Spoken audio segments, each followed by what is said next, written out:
Thank you everyone for joining us this morning. So our host, as we mentioned before, is Dane County Humane Society, and Sarah is going to talk a little bit about the wildlife area. So Sarah, we'll let you take it from there.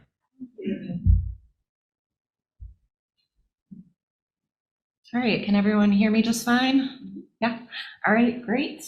Get the slides up here. Thank you. All right, so I'll talk a little with you all about the Dane County Humane Society's Wildlife Center. It's just one of many programs that we have here at DCHS. First off, our mission is to provide responsible care for ill, injured, and orphaned wildlife in Wisconsin. And as a part of this, we also promote education for the public of the importance of wildlife in our community. So how many animals do we get? What species do we get? Every year we have between 3,000 to 4,000 animals come through our doors, and a wide variety as well. We get over 150 different species annually. And since our program was started in 2002, we've had over 30,000 animals come through our doors. So that's a lot of animals, that's a lot of work. It's important to know that DCHS and by extension the Wildlife Center are not funded by any government agency, and we're instead funded by generous donations by the community to support our work. So we get a wide variety, as I said. We get songbirds, we get many herons, cranes, and waterfowl species. A big favorite is always raptors, we get those as well.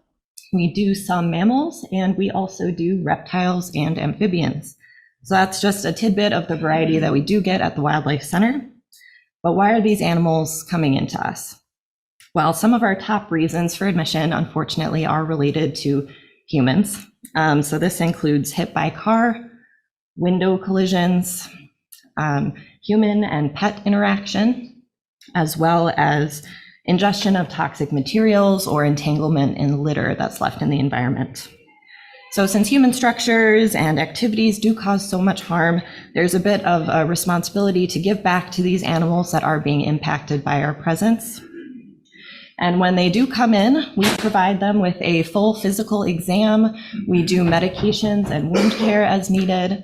We also provide appropriate housing and specialized diet and enrichment while they're with us. And I'm just going to touch on one example of a patient that we have this year. This is a young fox that was hit by a car, and he did come in with a broken leg as well as some head trauma, and did receive surgery from the UW vets we work with.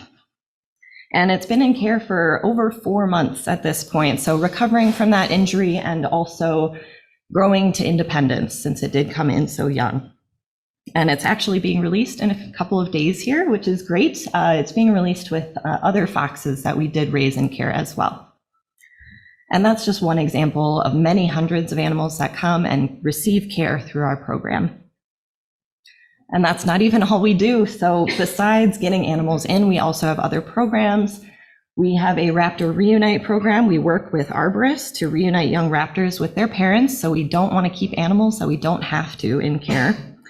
And we also field over 5,000 calls from the public. So we're working with people to educate them and reunite other young animals with the finders, the people who found them. And we answer questions, explain natural behaviors when people have concerns. So that's what we do. But what should you guys do if you find an animal in need? The biggest thing is just observe first. If you don't know exactly what's going on, or if it's not safe to intervene, please don't do so. You can take photos from a distance, but make sure that you contact your local rehabilitator. The DNR does have a directory on their website by county, and get advice from them. Figure out what species this is, what's normal for them. And if they do direct you to intervene and give you advice on how to do so, then you can contain it and bring it to that rehabilitator. But it's important to know not every animal needs intervention. Sometimes what's going on is normal. That's why you want to get in contact with a rehabber first. But even if you don't find an animal in need, there are other ways that you can help as well. You can make your property wildlife friendly. So some of the things you can do are plant some native plant species that supports the bugs and the wildlife. Mitigate bird collisions. Every building has windows, and no matter their size, they often do have an impact. So putting markings on them can help. You can leave the leaves during the fall if you can manage to. That helps bugs and wildlife. And do not trim or remove trees during breeding season. That often will have a negative impact as well. And don't use pesticides, rodenticides, or sticky traps. Oftentimes, non-target animals do get impacted by those. Otherwise, if you don't have a property, you can still help. You can become a donor of items or funds. You can volunteer your time. You can follow and share social media content to spread awareness of the Wildlife Center, or collect items for patients. That can be enrichment or food items as well. And I know we have limited time, so that is everything I have. But if anyone has questions about anything I brought up, you can definitely call the Wildlife Center. We will share our information or point you in the correct direction of anything you're wondering about. With that, Can I ask you about, you had some limitations during COVID. Yes. As far as animals that you were taking or not taking. Has that changed? Where things stand now?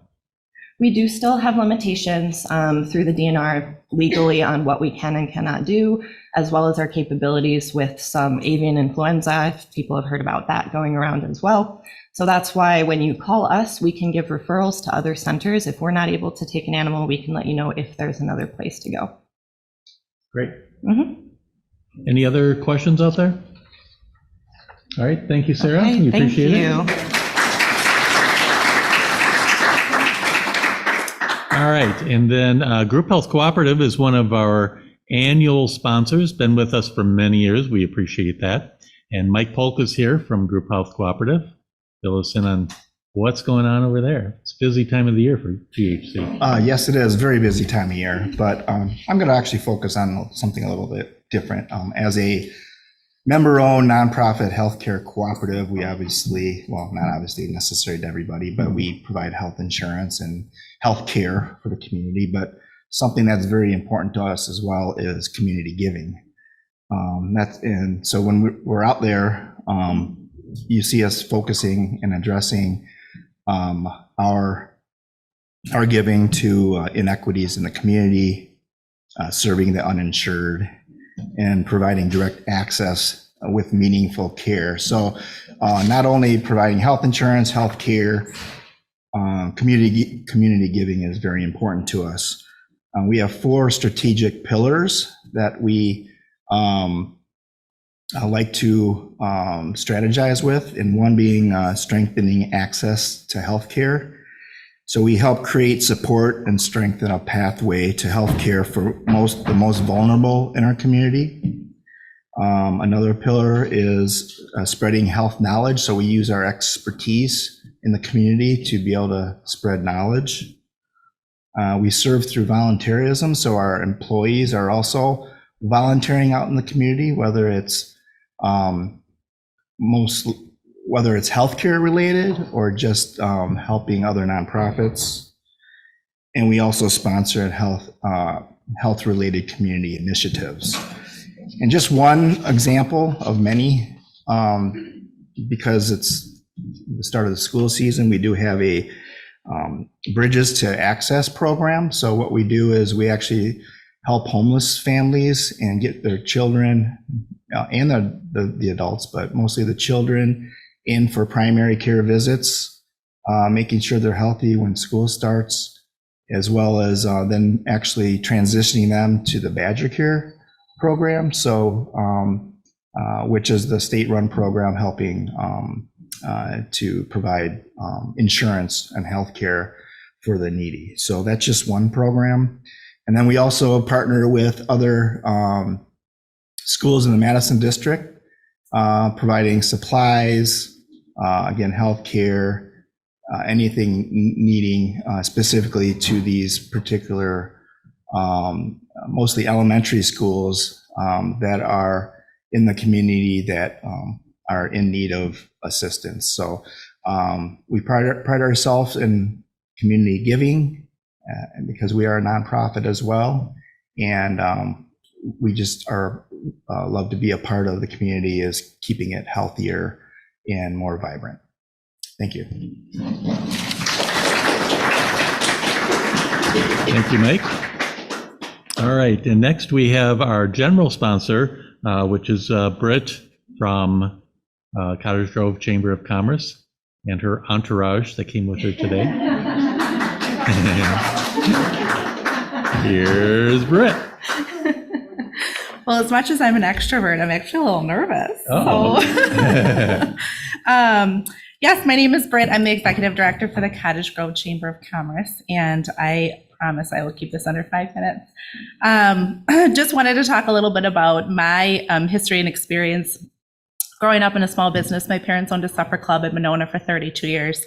And my first experience as a small business owner's child was when I went to lunch there with a friend. I think I was 7. And I remember sitting down going, you can order whatever you want because it's free. It's all free, whatever you want, you can get it. And then my dad kind of peeked around their corner and he goes, well, who do you think buys the food?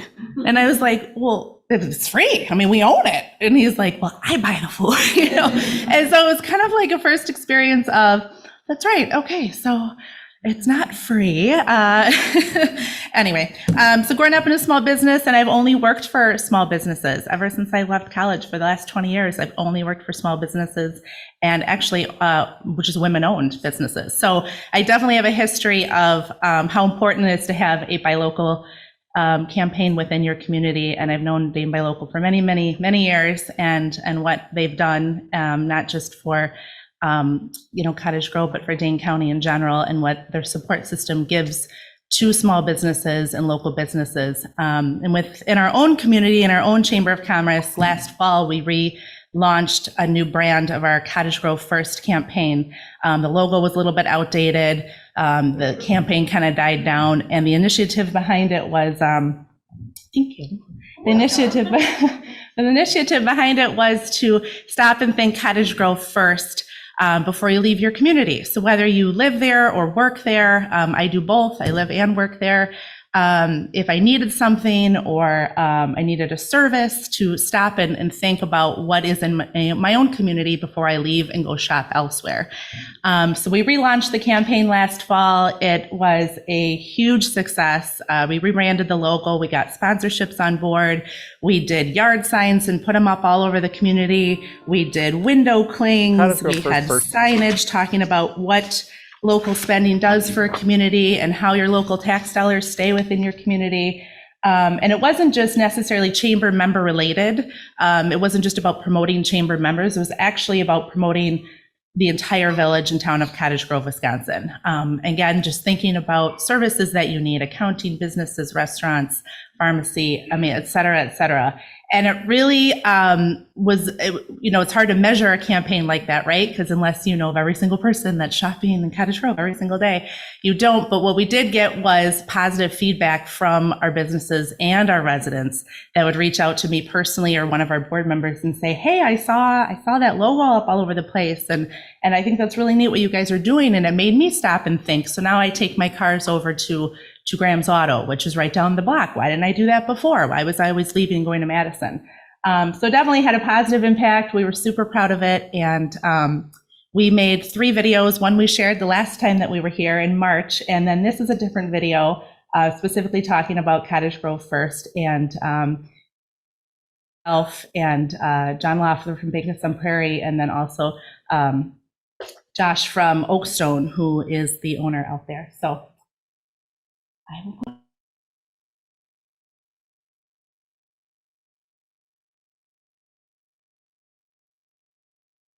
shared them at our chamber board meeting.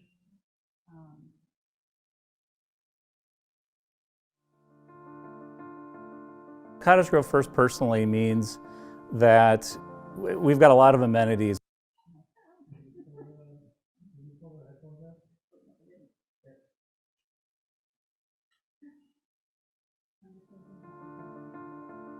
Cottage Grove First personally means that we've got a lot of amenities within the community, and when someone needs to do shopping, whether it's groceries, gas, financial institutions, to really think about Cottage Grove before they think about leaving our community. The Cottage Grove First campaign, the idea is to develop our own personalized buy local campaign. I think some people are conditioned that way, of thinking convenience. It's easier, I hop online, I can get it quick on my doorstep. We want residents and businesses within the Cottage Grove community to stop and think Cottage Grove first during their next shopping, dining out, or business transaction. Stay local. Do anything and everything you can.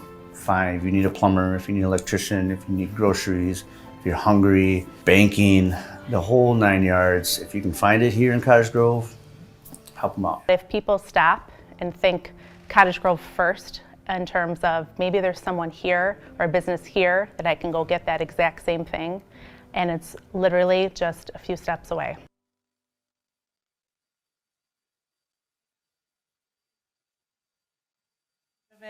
It's definitely helped. And then, oh, sorry.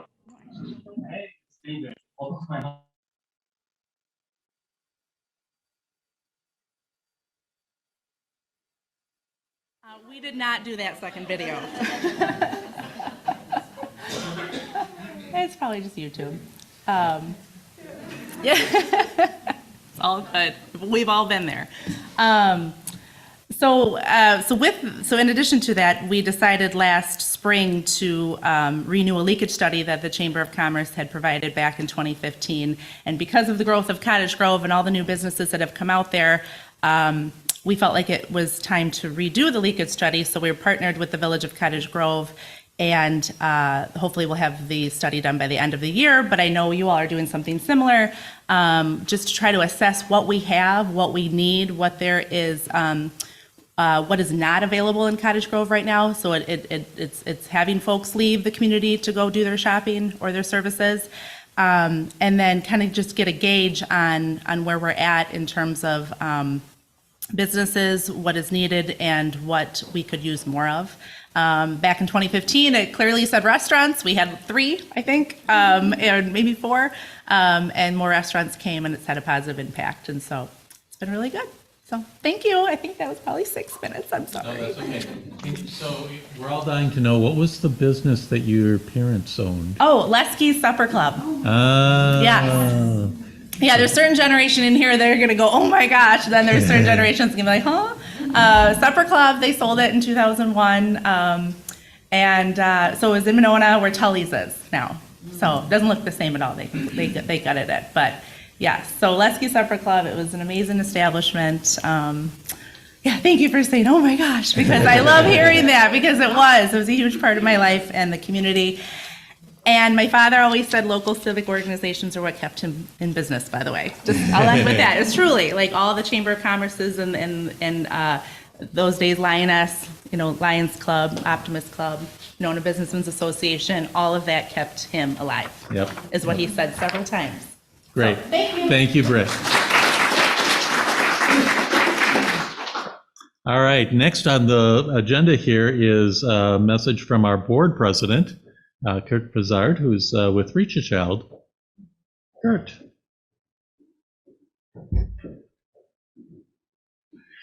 Good morning again.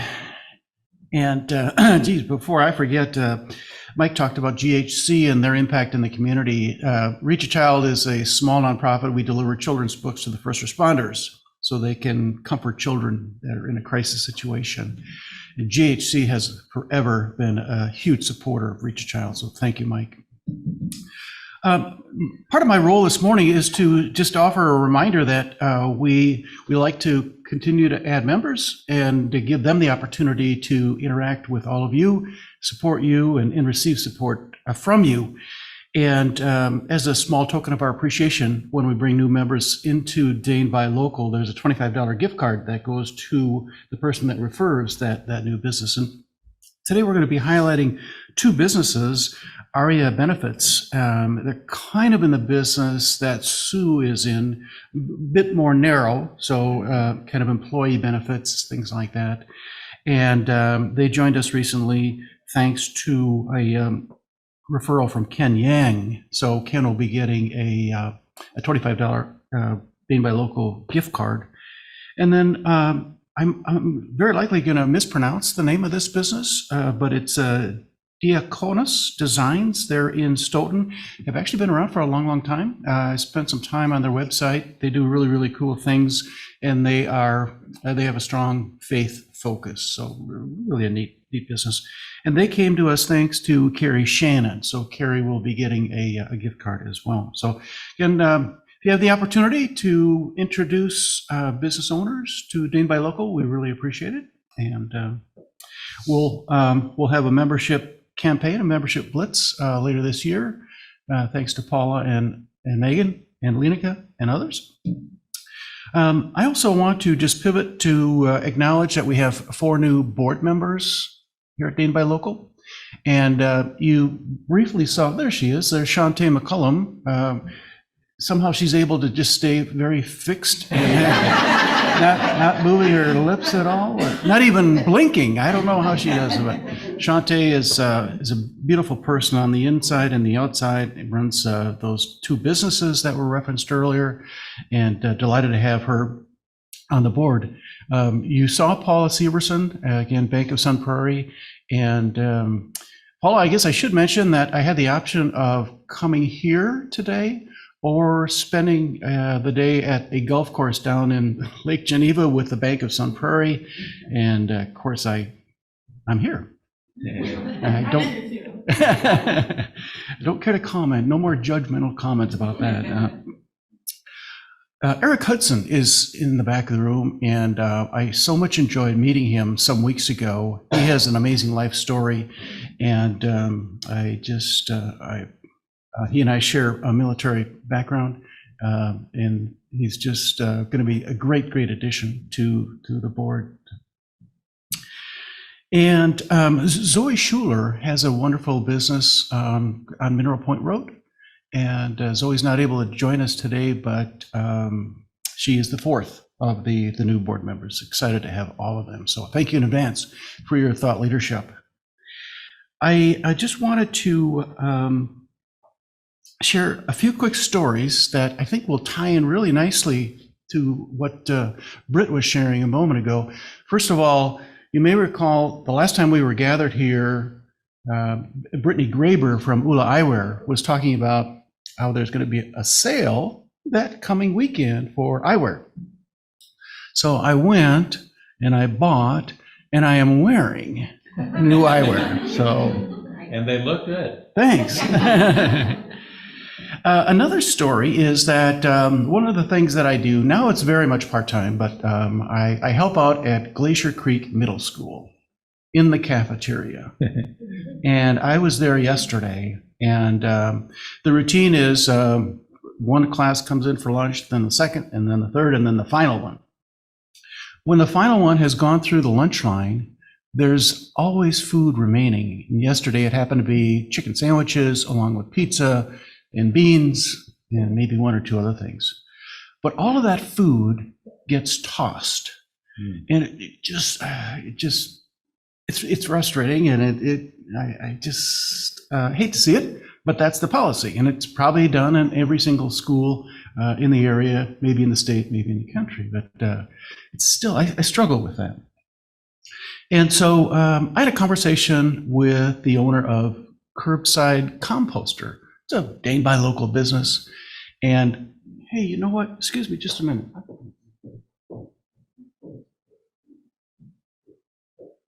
He's leaving us in suspense.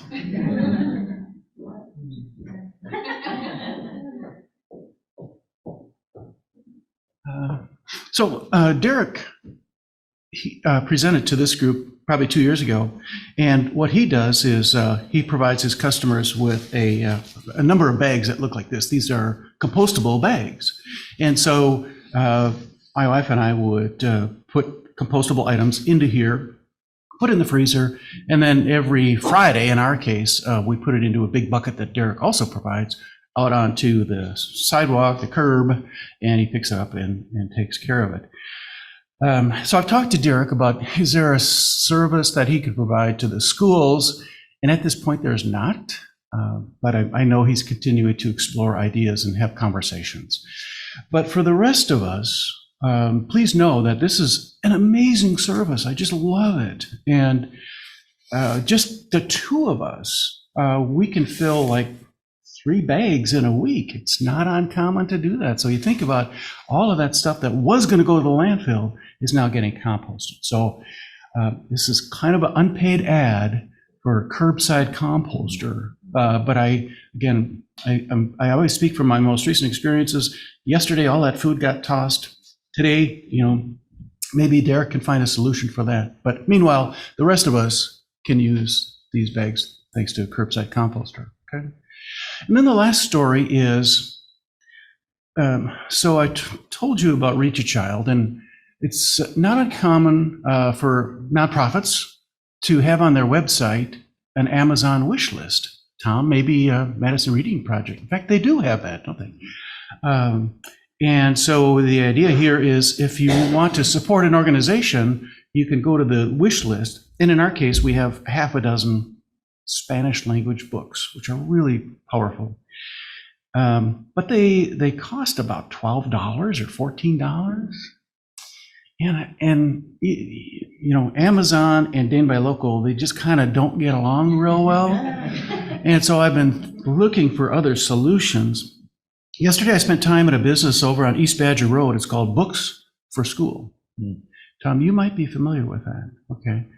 They have 2.5 million books, and most of them are priced under $5. And guess what? The same books that we have in our Amazon wish list, they're over there at the warehouse, a whole lot less than $12 or $14. So we're working on making a rotation from Amazon to Books for School. And I'm reminded of this in part because of the creative things that Britt just talked about with regard to the Chamber of Commerce. There are probably so many things out there that we can do to shift the arc, to bend the arc, so to speak, and do more of our shopping locally. And this, what I just shared with you, is just one small example, but it could be meaningful if donors to Reach a Child can see that they're now able to provide 4 times the number of books, thanks to working with Books for School versus Amazon. So I know you're focused on this all the time. I just want to say thank you for what you do in support of the local businesses. It's so meaningful. And as Britt mentioned, they're doing an updated analysis. We're doing the same thing on a more kind of macro scale, and I think the results will be pretty amazing. All right. My last comment is I'm really looking forward to the main speaker today. My mother's 91. May 15th, she fell, broke her hip, went to the hospital. She's in rehab over at American Parkway, and I'm one of 7. So we've got caregivers, but the challenges that we'll hear about later, they're hitting us face on. Okay. Thanks, everyone.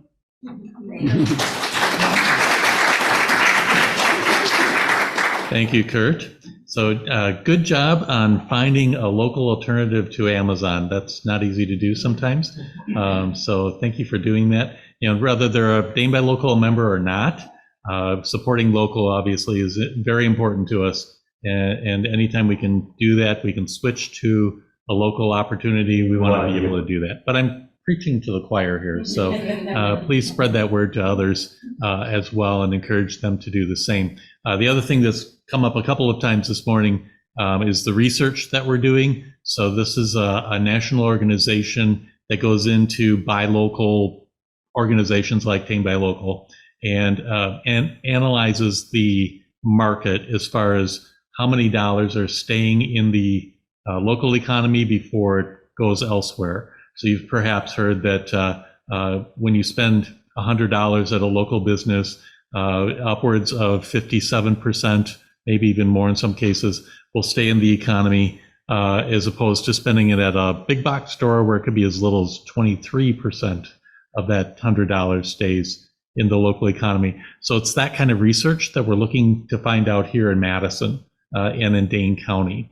If you would like to participate in that research, that's being done right now. Just reach out to me. It's a quick survey. It's confidential. I don't even see your numbers on that, but it does have some numbers that you need to plug in there.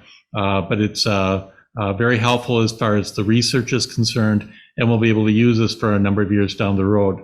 One of the questions that we have in there is, has COVID and the pandemic affected how dollars are being spent? So a number of these researches have been done in the past, but none of them since the pandemic. So we're the first one. to have this research done. So thanks to the leadership of Kurt and the board, we're able to have this research put together now. It's not cheap, it's pretty expensive, but it's all covered.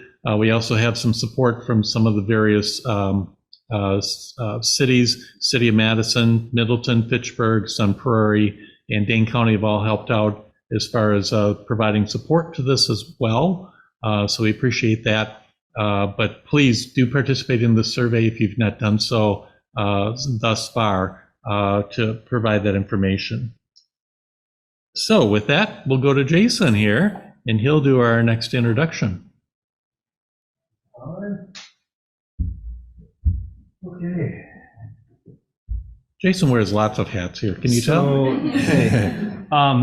So what's really interesting, if you listen to 92.7 FM or 1580 AM or the Civic Media, if you look that up, and the whole network of stations that's growing right now, is we have a lot of diverse programming. One of the programs that I discovered after working at the station and being involved was the Empowered Caregivers. And I started listening to Liza and Kristen's show. They have incredible backstory, incredible experience, incredible perspective, but they're also very open and honest and share that with everybody through their program. And they have a lot more things on their plate that they want to make an impact. So I'm really glad I could be here today to talk about caregivers, empowering caregivers, what that means, and what that can mean to you if you're employing a caregiver, and how we all have to understand there are a lot of challenges outside of just what we face at the workplace. So glad to welcome Liza and Kristen and have them here today.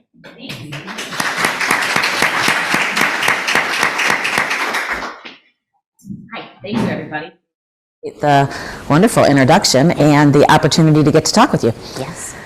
And I would say that I was a little nervous coming here. It was my first event, but then I thought, okay, I've volunteered at the Humane Society, I have GHC for insurance, and Kristen and I did a parent group, and we raised some money for Reach a Child through Spark. That name rings a bell for you, Kurt, so I'm like, all right, I'm checking boxes all the way down.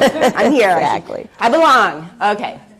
So we are, like Jason mentioned, the Empowered Caregiver Community is the name of our organization, and we do a radio show that's been shifting times. Our new time is now Thursdays from 7 to 8, but you can hear us on the podcast, which you can get on the Civic Media app or our website, which is just the empoweredcaregivercommunity.com.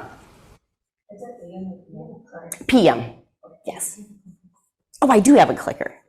Oh, we do. Awesome. I don't know if I can handle this much power. That's really funny that she just said that. And that'll lead into what I want to talk about first, which is today, our message to you all as employers is when you're working with people who are family caregivers, it's easy to want to express pity. And we'll talk a little bit in a moment about what we actually define as a family caregiver. But for me, I am a parent of an adult now, hard to believe. She's 21 and she has autism, epilepsy, and an intellectual disability. So it's a lot, right? And it's a lot to be her, it's a lot to be me. And that's just my mothering, right? My real job, quote unquote, is to be a public high school teacher.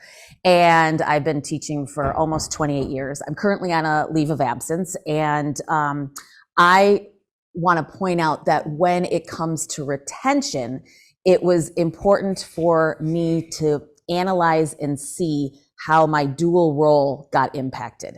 And it, for me, was challenging because there was an opportunity for a promotion, and this would be being a department head of social studies. And when I didn't get it, some of the feedback I heard was, well, you weren't here the 6 weeks when everybody else came back after the pandemic. I wasn't there because I was teaching from my basement still, because my daughter didn't have anywhere to go because of the pandemic. So I needed to be home, and I was still teaching. But somehow those 6 crucial weeks that I wasn't there, they were using as an explanation for why I wasn't being considered for this department chair, right? And there's probably more to the story.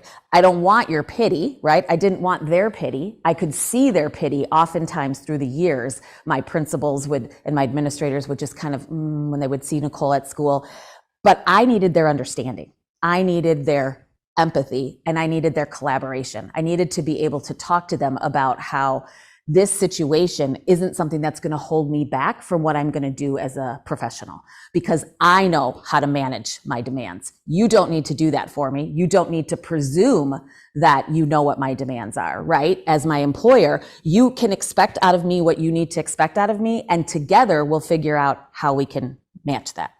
And Liza's got a story about how recruitment is a piece where she's been impacted.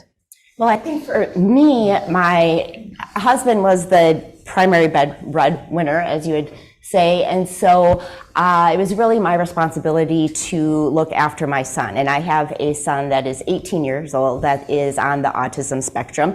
And you know, in his beginning years, it was going from therapy to therapy to therapy, managing teams and doing all of that work. And I didn't work. I didn't see how it could be possible, how I could manage both or how I could get the hours.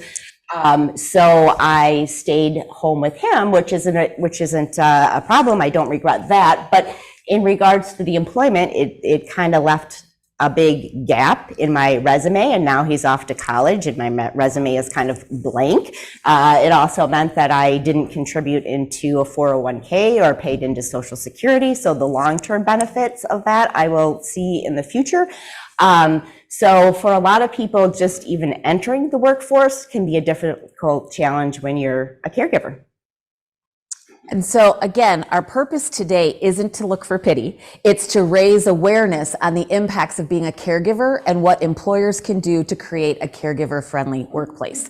Because both of us have strong philosophies, and as Jason pointed out, what comes across in our radio show is that we really want to empower people. We don't want people to sit in the negativity and the sorrow. We want people to recognize what their strengths are and how we can get support through one another. And so it's really important to us when we were talking to one another to take our show on the road and make it positive. Right. So that's why everything that we're talking about is going to be coming from that lens. And that's what we want to ask other people, right? We want to increase awareness about how we can do this. Who are family caregivers, Liza? Family caregivers are just about anybody and everybody. There are spouses, parents, siblings, grandparents, friends, and neighbors. Just about everyone you know at some point will have some connection or interaction with being a family caregiver. We define a family caregiver as somebody who provides assistance related to an underlying physical or mental disability. They assist in activities, provide daily living support, transportation, medical care, manage care teams, handle paperwork, advocate, seek out resources, and typically are unpaid and have no formal training to provide those services. It's different than being a parent. It's different than being a child. It's different than being a spouse, because what being a family caregiver is that when that person you're in relationship with all of a sudden needs additional support. So as Kurt pointed out, mom, right? Mom fell. And 91. So all of a sudden there's a whole nother round of support that mom needs now. And the first place mom's going to turn is to her family. And the first people that are going to want to step up and help are the family. And so that family caregiver role is the one that we're talking about. We have family caregivers that are parents to children with disabilities. That's the really gray world, right? Because you are supposed to be a parent. You are supposed to be taking care of your child.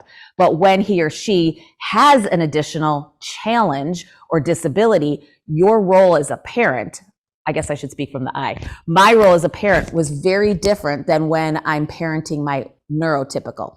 This is the appropriate way to talk about somebody who's got typical development, right? So I have a neurotypical son who's 2 years younger than Nicole. I parent them very differently. And I also caregive Nicole, where I don't have to caregive Andy, right? And so for us, that's kind of the explanation that we're using for what a caregiver is, a family caregiver. So just to see the impact of family caregiving, I would like everyone to raise their hand if they are currently a family caregiver. Based on our definition. And go ahead and keep your hand up. Okay. Okay, next. If you've been a caregiver in the past. Keep your hands up. Okay. Sorry, it's just slow. I don't think I know what I'm pointing at. Okay. If you foresee becoming a caregiver in the future, so if you have a parent that you know you're the one. Double hands. Yeah. You're called the sandwich generation. Right. And then lastly, if you know of someone that is a caregiver. Right? And So look I around. think we have all hands raised. So that goes to show just how many caregivers and there are out there. In fact, 1 in 5 Americans are family caregivers, which is over 53 million people. And it is guaranteed that you have caregivers in your workplace. And I recall when I was telling my husband that I wanted to do this show, he thought, well, you know, whatever. I don't think we really have family caregivers in our company. And then he's like, well, no, Earl's a family caregiver. And he just went on. And it turned out about half of the staff was family caregivers. Right, exactly. And so that's the lens that we want to ask you to listen to the rest of this presentation with, right? Is that you're employers and we're out to help employers understand that they're working with family caregivers. And so what can we do to help raise awareness about becoming supportive of that? The impacts of caregiving on your employees. There's career, financial health, physical health, and mental health, right? And Liza found this and I love it, right? So what are other words for all encompassing? Broad, extensive, all embracing? Inclusive? All inclusive, across the board, blanket, yeah, all embracing. All inclusive, across the board, blanket, wide, comprehensive, encompassing, and panopt. I don't even know what that word is. Right, but so this is the impact on what's going on. So what is the impact of being a family caregiver on employment? Anybody have any thoughts on what you might know, even from your own experience or just what you're already seeing with some of your employees? Yeah.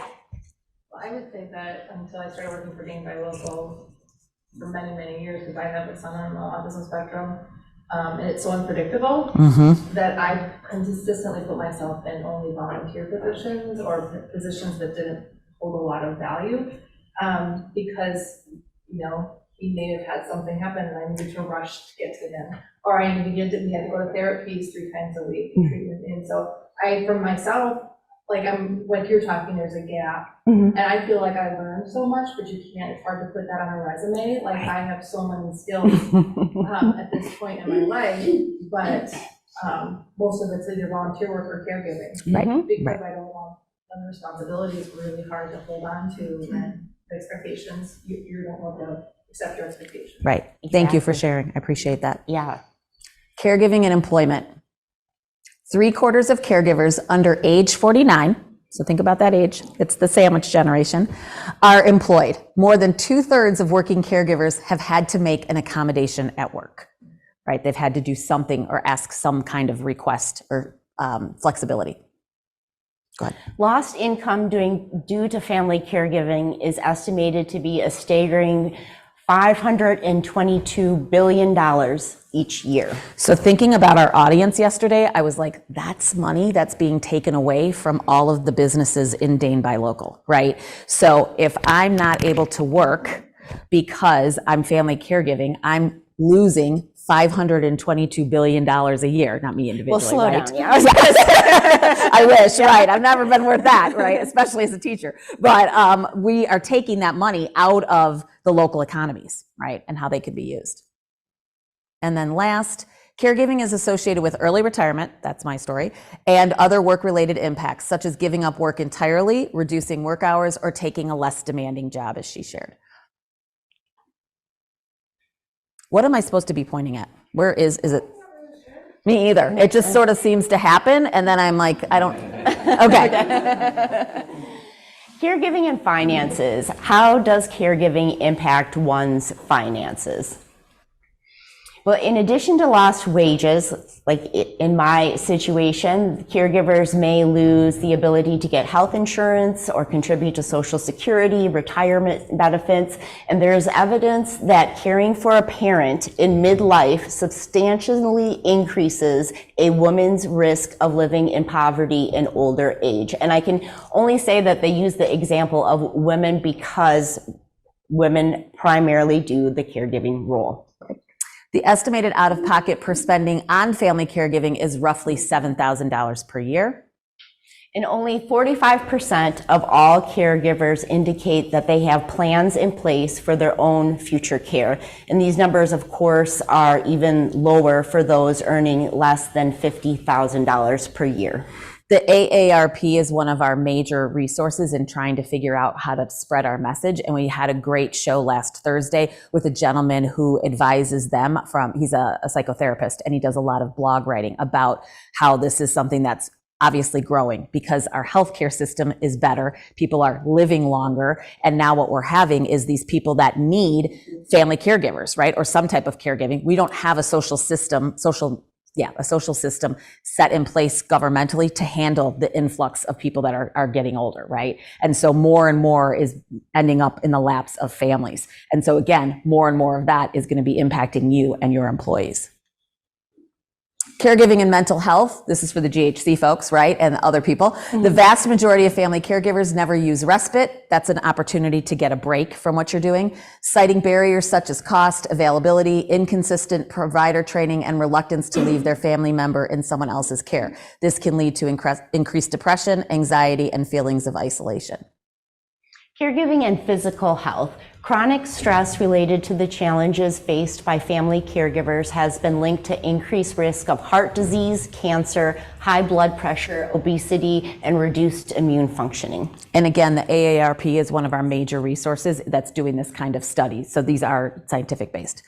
Caregivers in the workplace, right? So this is really how we want to make our impact with you guys today, is now that we understand who these caregivers are and what they're facing, why can you look at a caregiver as a valuable asset to your workforce? So in other words, we want to ask you to look at these two women and others as people who have an amazing array of skills that might not be easily documented on our old school resumes, right? Or any kind of CV. And then we also want to say, what can you do in this day and age where everyone's competing to get a smaller and smaller number of people to stay at work, right? We know that post-pandemic, well, we're not post-pandemic, post-quarantine, and in the pandemic, we've seen a huge shift in who's working and why they're working, and retention has been a big issue. So, caregivers. Caregivers are a valuable asset in the workplace because, and this kind of goes back to what was shared earlier, you have excellent time management skills, the ability to multitask, the ability to navigate complex systems such as the medical system and the schools and the governmental agencies, the ability to manage teams. I think at one point Kristen said there were 26 different people working with her daughter at any given Team day. Nicole is what we call her. Excellent problem solving skills, very solution driven, effective communication skills. Again, you know, when you're working with all these different companies and agencies, you need to share that information and be able to advocate and express your loved one's needs. So that goes to the advocating, and then empathetic to the needs of others. Add all of these together and you've got extremely hardworking individuals. So because we saw almost everyone's hands get raised around caregiving, can somebody volunteer for us, please? An example of either yourself or someone you know who has one of these skills because of their caregiving.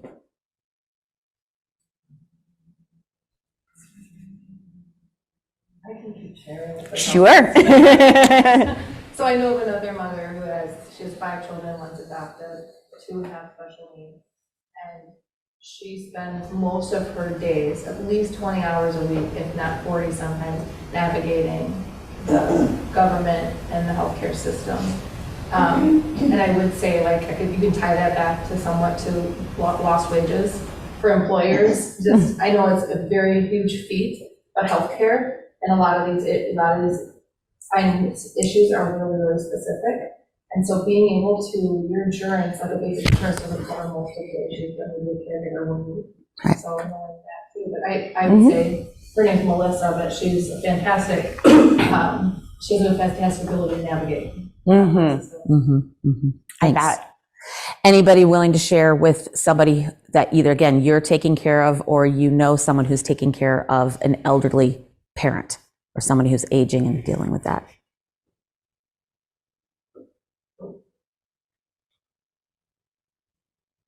Can you speak to your experience with your parents? I mean, what do you feel?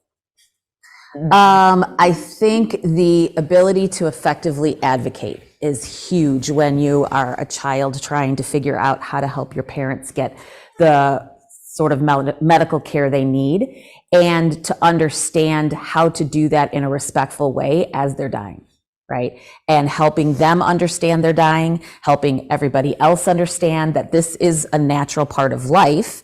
It's one that we don't handle always that well in our culture.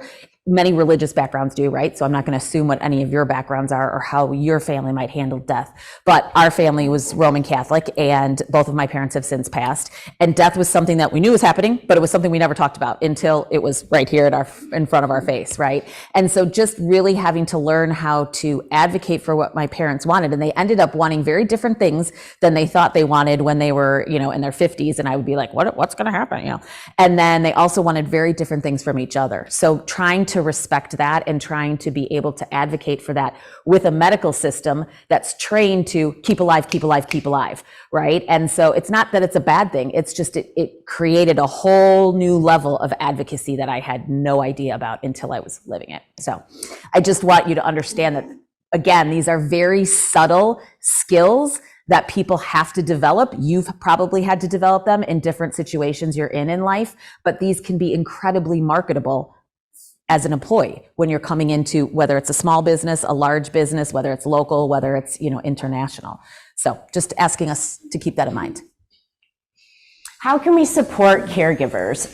Solutions center around flexibility. I think the biggest thing is just to have the conversation and to work with the employee.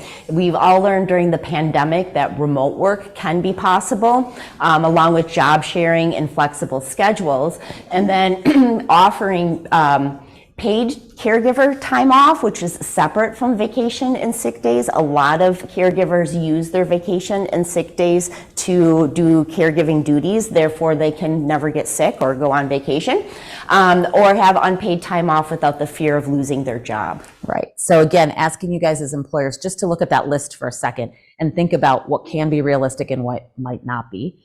But recognizing that flexibility and working with your employee is the key to it all, right? And that's what I wish in my story that they had done.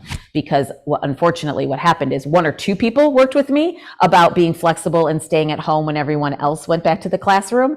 But the majority of the people that were making decisions in my building did not know. And so I think they believed that I didn't work those 6 weeks. And that's part of the part that's just challenging for an environment where we aren't always comfortable talking about what we need because we're scared that might mean we lose our job, right? Or we get held back. Please build a strong work community. Most people want to help. So we've had a couple people on our show, especially the woman who published a book called Share the Care, which will be in the next slide, talk about how they've experienced building networks, right? And so again, as we're trying to make more employee-friendly workplaces, one of the things that we're asking people to think about is there's a lot of people in my faculty. There were a lot of people that wanted to help me, right? And in your workplaces, there's a lot of people that want to help each other. So just making sure that you find some ways or help get some coaching around ways that the other employees and colleagues can support the person who is going through a pretty critical time as a family caregiver. And that kind of goes to the Share the Care model. And we had Sheila Warnock on our show. That was a great interview where she told the story of how she developed the Share the Care model, which is pretty much what Kristen mentioned. It's caregiver focused. It's not around the care recipient. And it's really making sure that all the caregivers' needs are met. So it can be people from from their employment, from their church group, different organizations that they come together and form this group, and they can take on tasks like cooking and shopping and cleaning, doctor's appointments, anything that helps the caregiver, and the caregiver really stays out of it. So they don't have to feel that burden of guilt or being involved or asking for help. This team kind of comes together and they just listen to the caregiver's needs and find out a way that they can help them and create a schedule to make the caregiver's life easier so that they can stay in the workplace if that's what they choose. Exactly. And a lot of the key is making sure that people understand what's actually needed and that it doesn't have to be forever and that you don't have to do everything, right? So we know that when friends and families of ours are struggling, everyone talks about meal train and let's get all the casseroles, right? And then I've talked to many friends who are like, I have like 600 casseroles in my refrigerator and my freezer, and what I really need is like someone to take Bill over to his swimming lessons for the next 3 weeks. And it just literally means driving him, a couple miles, sitting there for an hour and coming back. And you can sit for that hour and be on your phone and do work, right? And so it's just understanding how we can effectively support people who are going through caregiving experiences. Without having to ask or really get the caregiver involved, because a lot of times you'll hear, do you need help? No, or, it can create a kind of awkward, uncomfortable situation. Exactly. So we are starting our Empowered Caregiver Community Consultation Group, right? We would like to be consultants that can work with different businesses and help a company recognize who are your caregivers and what are their needs, right? So again, we know most of you are local, and well, all of you are local, and so, sorry, all of you are local, most of you are small, that's what I meant to say. And so it's not something where you might need this huge intensive assessment, but you might know other businesses that do, or within your own organization and entity, you might not need a big assessment, but you might want us to help come and do a presentation like this about how can your 8 employees build care teams for each other when they're going through different circumstances, right? So this is some of the work that we are providing and services. We've got flyers out there if you're interested in taking one on your way. And we're also really interested in raising awareness and continuing to be able to present like this. Yes. Sorry. Oh, so that is just the information about our show. If you're interested, again, it's 92.7. It's Thursday evenings from 7 to 8, or you can find all of our podcasts on the empowercaregivercommunity.com. We try to have national speakers on caregivers issues. We've had lots of interviews with local resource providers, and then we want to do more work. We've done a little bit with the advocates, local advocates like the Wisconsin Board for People with Developmental Disabilities and some other organizations out there that are really trying to make changes in the world for caregivers and resources and supporting them. Right, on a legislative level, especially since we're right here in the state capitol, right? So we've been able to start doing some of that. And there's obviously a lot of different connections in this room to 92.7, to the Devil's Radio, to civic media. And so, again, just kind of taking advantage of that natural network that Kurt was talking about, that we kind of all support one another. And also the last thing is, if you know a caregiver, please share this information with them. You can take a picture of the slide, you can take one of our flyers, so that even if they just might need to know that there's other people out there who get it. Yeah. So I have somebody on Zoom that has a question, so I'm gonna attempt the sound. Okay, so Shantae had a question. Hi, can you guys hear me? Okay, I'm guessing that's a yes. So hi, as they mentioned, my name is Shantae McCullum. I have a home care agency, Endearment Unlimited. And so I had a question. Have you all thought about some kind of partnership with local home care agencies? Because the work that you all do as family caregivers, you're facing some of the same struggles that employers of hired caregivers are facing in terms of kind of like the lack of care, the lack of people to be able to support those individuals in need. So then some kind of partnership where, like, for example, here at Endearment, we take on clients, but we also offer a preferred caregiver. So a lot of times if they're adults, that preferred caregiver is usually a child or some kind of relative, friend of a family, or even a friend. And we also do respite for the CLTS program. So then sometimes those preferred caregivers may be, again, an adult relative, except for it can't be the parent or the primary caretaker or a family friend. So then just wanted to know, like, if you guys have thought about that, and if so, what did that look like? And if you're interested, maybe we could talk more on what that could turn into. Actually talking yesterday about how this is a murky water of the people that are family caregivers who don't get paid. Some family caregivers do get paid as they're the people they're taking care of receive services. But as you said, there are also people who are, that's just their job, right? And that they are wonderful angels who want to be paid caregivers for people as their profession. And we know that we need to work on that. So the long answer is, yes, we've thought about it. No, we haven't done any collaborating yet, and we will be in touch. Okay, sounds good. I look forward. Sound good, Shante? Yes, I look forward to that communication.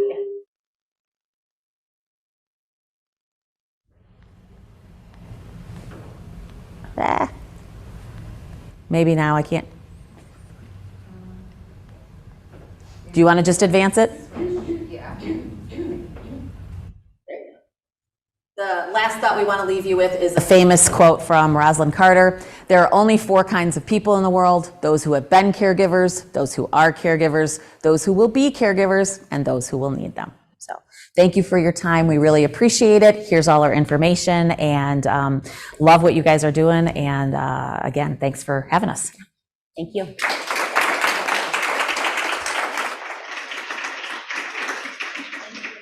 Thank you for that. We appreciate your presenting that to us this morning. Really gets you thinking about things, doesn't it? You know, I was thinking back when I was working at Isthmus, same kind of thing. Is like, oh no, we don't really have anybody there. And then, oh yeah, we do. We had a number of people that were taking care of others. You know, you just kind of forget about it, and they just do their thing and don't complain about it. They just do what they need to do. So an unsung hero by no stretch of the matter there. So thank you for that. So Brittany from Group Health Cooperative is going to talk about what's coming up in the next 5 minutes and down the road. Brittany. Hey, Dan, I'm Brittany. I'm the event chair for Dane by Local. We have been kind of in the works planning a couple different events here with the car show coming up this Saturday, the Biz Awards next month. But anyways, so more about the car show. It is this Saturday from 10 to 2 at McKee Farms Park down in Fitchburg. So far the weather looks good, so fingers crossed. We're gonna have, I don't know if we have a count of how many cars, but last year we had a good turnout, so we're hoping for a good turnout this year. We've had antique cars. We're even gonna have some EV cars there. We're gonna have raffles. We have a kids area that is gonna have games and prizes. There's a big playground there as well. Ton of vendors, food. Yeah, so come on out, tell everyone that know about it. It should be a nice event.